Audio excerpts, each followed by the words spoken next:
Good morning, New Canaan High School. I'm Christian Parrott, coming to you live from the NC2UV studio. Today is May 4th and a day D. And I'm Annie Manalia. I bet you're all so excited about this duo right here, and we are too. But first, can everyone please stand for the Pledge of Allegiance?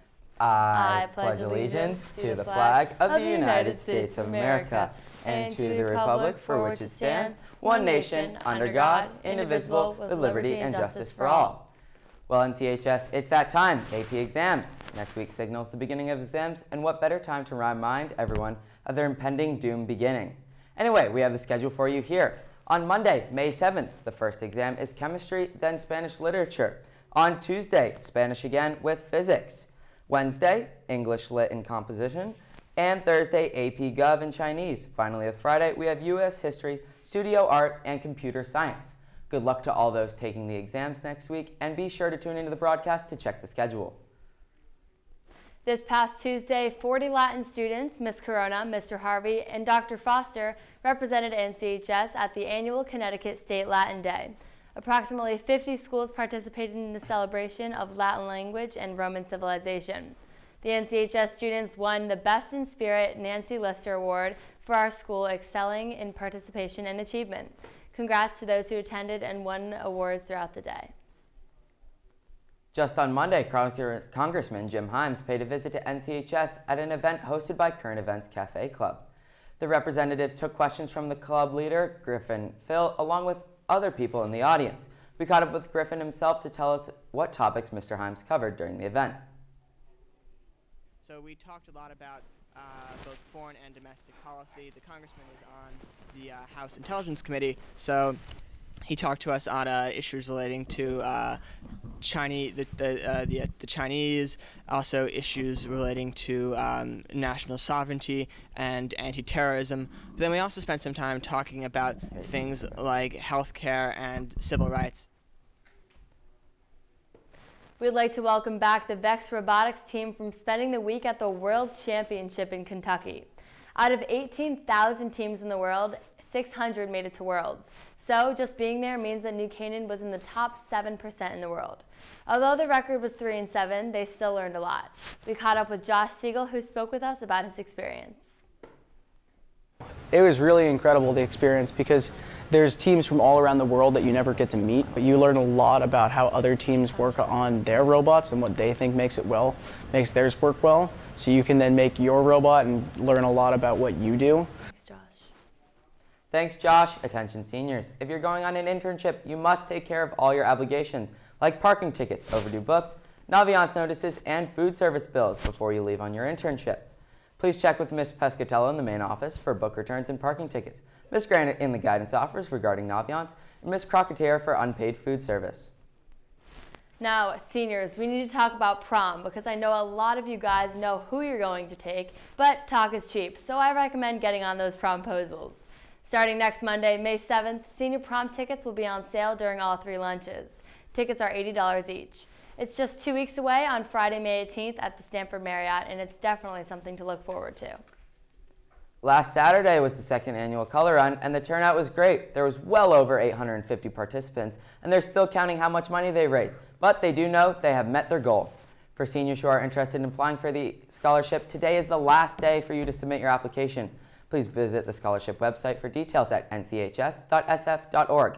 I, along with the rest of the crew, was there filming, so stay tuned for the full video coming soon. Well, Christian, I went to the Color Run, and I sure saw a lot of lacrosse players there helping out and running. No days off, right? That's right, Annie, because right after that, we turned around and headed straight for Darien for our big game. I'll let Luke Rambuya tell you how that went. Luke, take it away. Well, guys, we will get into that in a second as we have a lot to catch you up on. What's up, NCHS? I'm Luke Rambuya here to give you the Ram Sports Report.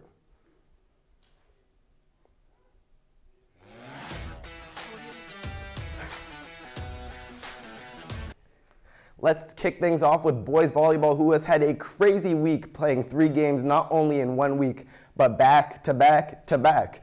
After losing to Danbury in 4 sets, the boys bounced back and beat West Hill on Tuesday, giving them their 8th win of the year and, more importantly, qualifying them for states. But the boys weren't done there as they destroyed Fairfield Ludlow yesterday, sweeping them in 3 straight sets. The boys are now 9-4 as they head into yet another game today, this time against a tough Ridgefield team. Get it done, guys.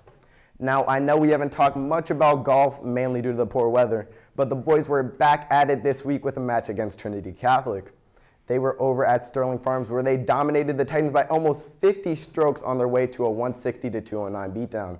The boys were led behind stellar performances by Max Orwicks and Gunnar Granito, who both shot 36. And then on Wednesday, they teed up against Greenwich, hoping to end their undefeated season. Unfortunately, the boys couldn't get it done after losing in a close match to the Cardinals, 160-170, despite the strong play of Sam Ives and Gunnar Granito, who both shot 40 and 41 respectively. The boys are now 6-2 and look to get back to winning on Monday against Ridgefield. Good luck, guys. The baseball team was on fire heading into Saturday's game against Fairfield Ward, looking to extend their win streak to 5, but it couldn't be done, the Rams losing 6-5. The boys were right back at it Monday against Norwalk, where the runs were aplenty in this one. Chase Fitchner, leading the offense, went 3 for 4 with a double and 3 RBIs as the Rams won 9-7. The guys were right back at it Tuesday at Fairfield Ludlow, where both teams' bats were on fire, scoring a combined 28 runs. But the Rams got the short end of the stick, losing this one 16-12. The guys had a quick turnaround the next day for their 4th game in 5 days, facing Brian McMahon. It was senior night, and Brian McMahon was hoping to spoil the Rams' special night, scoring 7 runs in the first inning. But the Rams battled back immediately, hitting their way to 8 runs in the bottom of the inning. The game went back and forth with the Rams down 15-14 going into the 6th inning. And although it was a senior night, a junior came up big, with Ben Sarda getting the walk-off hit, giving the Rams the win 16-15. Great job, Ben. The Rams traveled to rival Darien on Monday to make sure to get the dub, guys.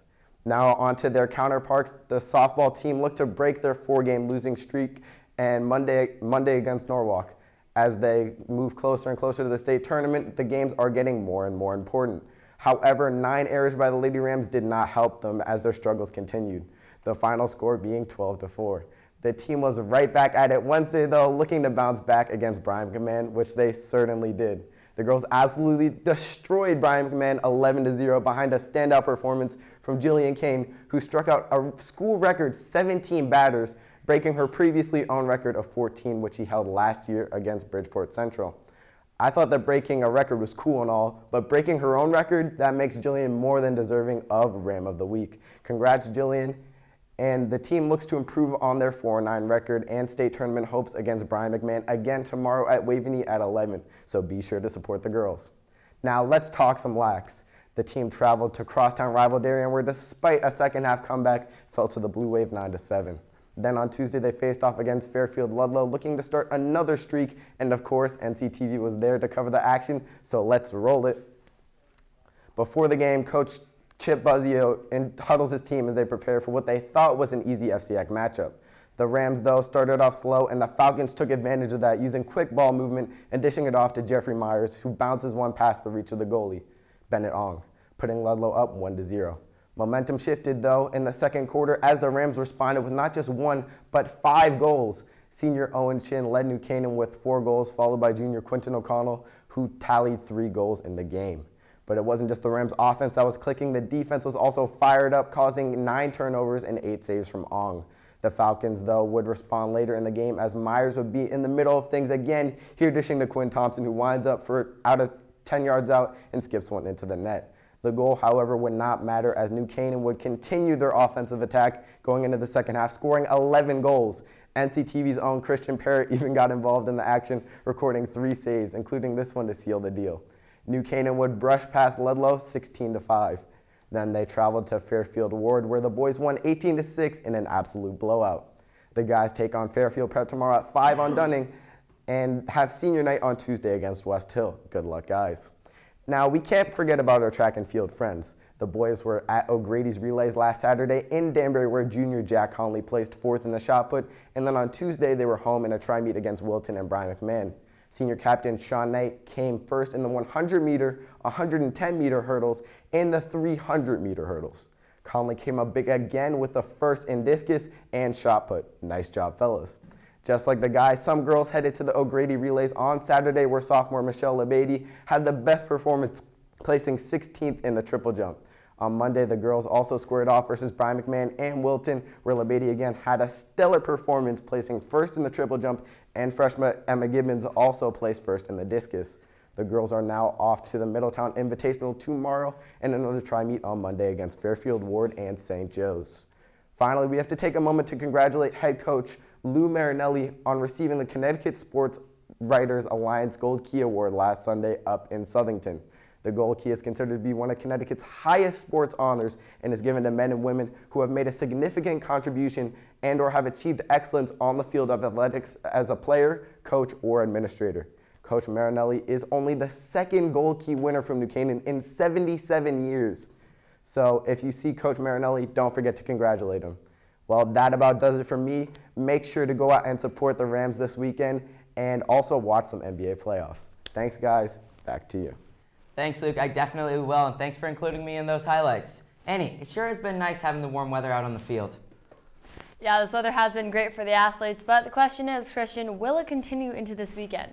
Caitlin, I hope you have some good news for us. Well, Annie, it certainly has been great these past couple of days. Some may even say a little bit too hot. Thankfully, this weekend and next week, the temperatures should steady out around the 70s. As we get right to it, I'm Caitlin Piotrowski, and good morning, NCHS. Starting off with today, you probably felt the humidity coming into school, but it's not as bad as the humidity in the school. No worries though, air conditioners will be turning on sometime next week. Just as we saw yesterday, it's going to hit the 80s around noontime and drop into the mid-50s this afternoon with overcast throughout the day. Next up, Saturday is looking to be the best day of the weekend. While the same amount of cloud coverage is expected, it's going to be a little less humid. So I never thought I would say this, but luckily temperatures will be dropping into the low 70s, which after the past couple of days will be a nice little break. And then on Sunday, that trend of temperatures dropping will continue as it will be down into the mid-60s and then even further into the mid-40s in the afternoon. Unfortunately, there will be a few straggling April showers, which might not be a bad thing with the AP test coming up next week. Annie and Christian, I think Sunday will be a great day to get in that last-minute studying. Thanks, Caitlin. Now, before we go, we'd like to wish a very happy birthday to the Braden brothers, Ryan Kurtzman, Quinn Murphy, and Kiara Roderica. If you have any announcements, be sure to email at us at nctv78@gmail.com or tweet at us at nctv78 a week before the Friday broadcast. This has been Christian Perry. And I'm Annie Manalia. We leave you now with a video of Julia Zimik's winning poem from the Poetry Fest called Yachi Kohem, the senior recital and the senior art show. Have a great weekend at CHS. Wary, gentle voices murmur from the doors of the kitchen, where warm light pours in dusty windows and glass plates jingle as they touch. Like the way hens cluck in the early morning, my grandparents speak tender words to one another, in a string of constant fluidity, only to be broken by a soft sigh or light giggle. The Polish language rolls off their tongues as honey drips off warm metal spoons. Slow and articulate, yet I cannot pick apart the consonants. My mind warps around the syllables in constant confusion. These foreign words coexist in familiar voices. Moja Lunia, my babcia whispers to me, as her worn-out fingertips twirl the ends of my dark hair. My doll. The delicate embrace of her hands rises to the sides of my head, where she infuses a heavy calmness. She leaves my hair to attend to an impatient kettle of tea, and returns with a sleepy chamomile. Hot, hot, she warns. Hutch, too, my Jaju beckons, and with the other hand rubs his weathered knees. Come here. He reaches towards my hand and takes hold of my untainted fingers. Scars mark his leather skin, and dark veins weave webs onto the back of his hand. The creases in his palms tell tales of blistery winters on an obsolete farm and hours of labor that earned him a ticket that carried his life across an ocean. I see a glimpse of a foreign world. I wonder often about the source of his pain, but there is a deficiency of words there, and he is already so tired, I do not ask. For now, I can only imagine.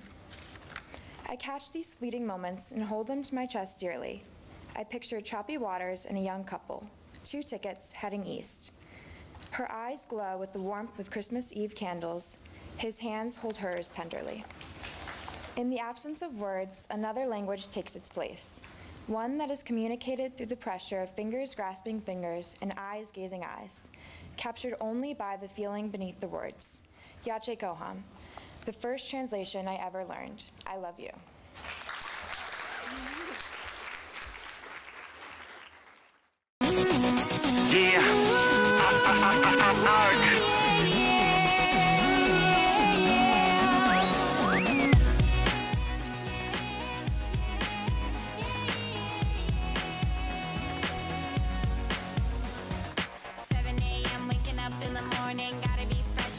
Downstairs, gotta have my bowl, gotta have cereal, seeing everything, the time is going, ticking on and on, everybody's rushing, gotta get down to the bus stop, gotta catch my bus,